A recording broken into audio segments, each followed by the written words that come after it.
Good evening, my lovelies, and welcome. I'm Lady Creepypasta. This evening we have a tale from the Creepypasta Wiki by author Tiololo.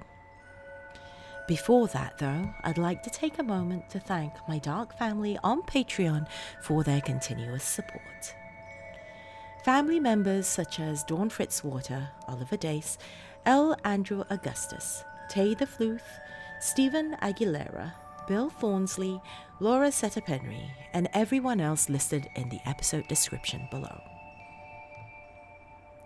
If you'd like to find out how to become a Patreon member, go to patreon.com/LadyMcCreepster for more information. But now, though, my dears, it is time. So come, lean in closer, and we'll begin.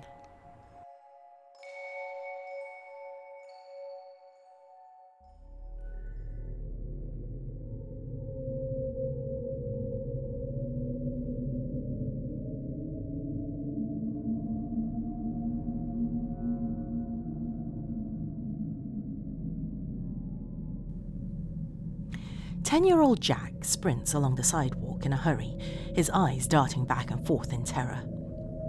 He can feel the pounding of his heart everywhere, in his throat, his wrists, his chest. Kaboom, ka-thump, kaboom, ka-thump. The darkness of the night envelops all except for a few dim, flickering spots of light on the ground, created by street lamps.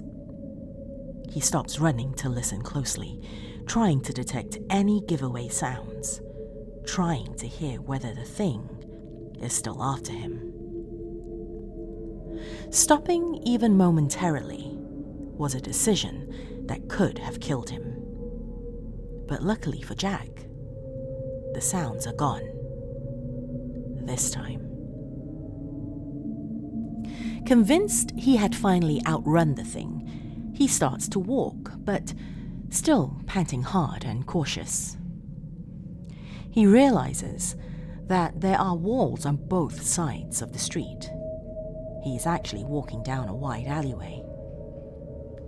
The silence is chilling. He knows he needs to be careful.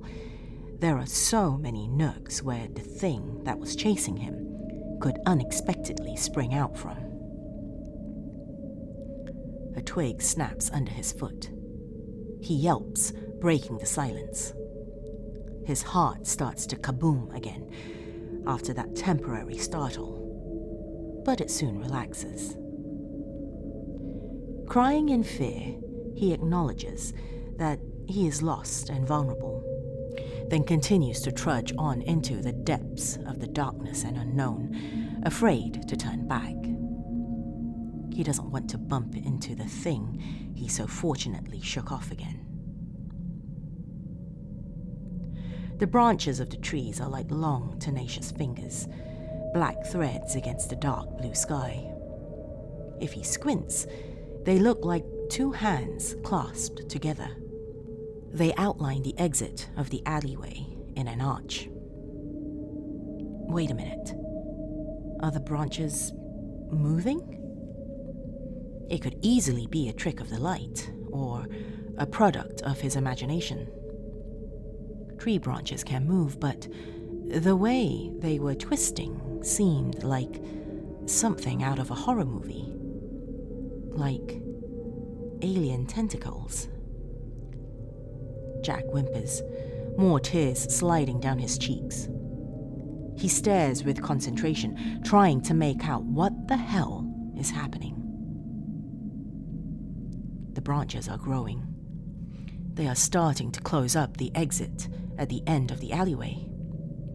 If Jack doesn't get out before they seal it up, he could be trapped in there forever. Trapped with the monster. He needs to get out in time.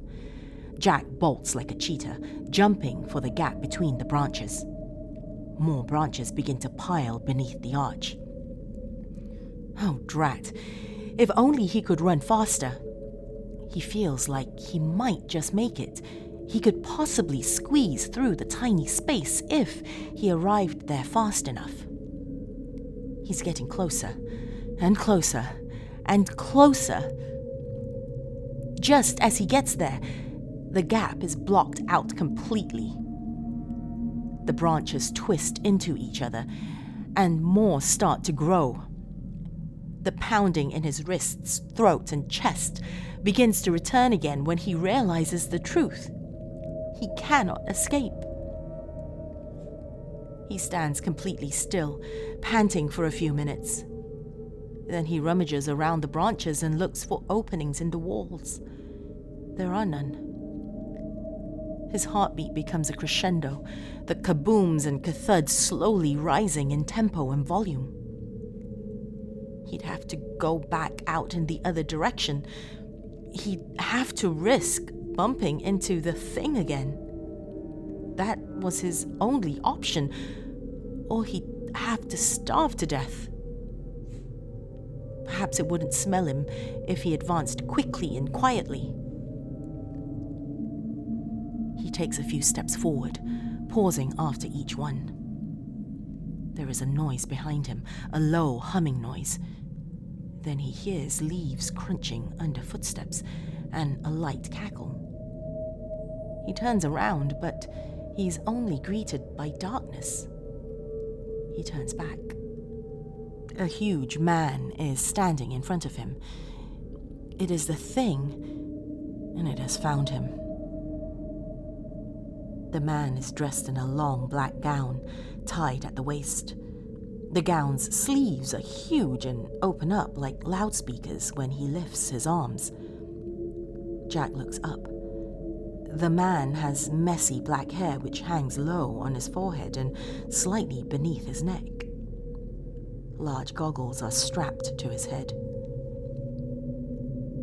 Most prominently, a thin, curved beak protrudes from where the man's mouth should be. The beak is at least 3 feet long. This guy is the equivalent of a human scythe.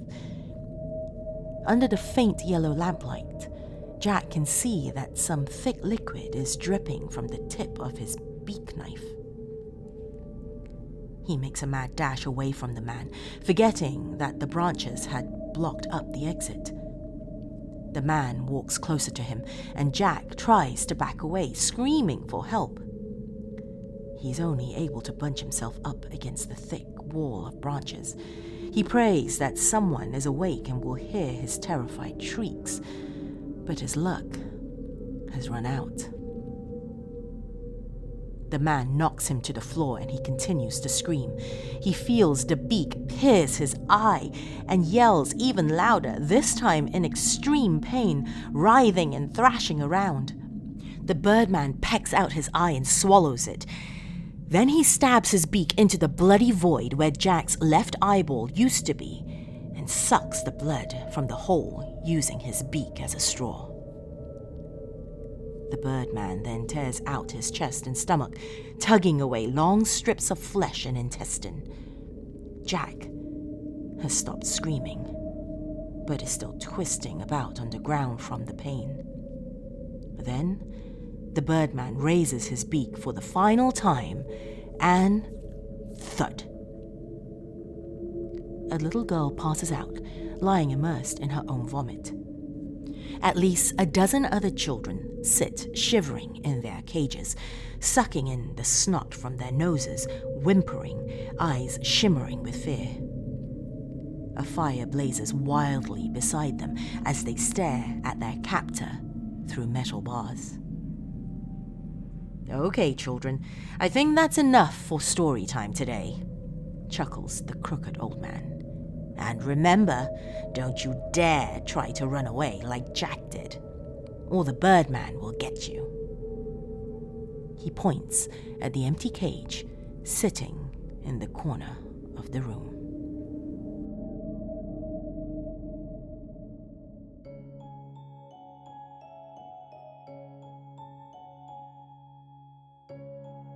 Thank you for joining me this evening, my dears. If you have a story suggestion or have a story of your own you'd like to be considered for this channel and podcast, send it to lady.mccreepster@gmail.com. Unfortunately, my dears, that is all the time we have this evening. Till next time, sweet dreams.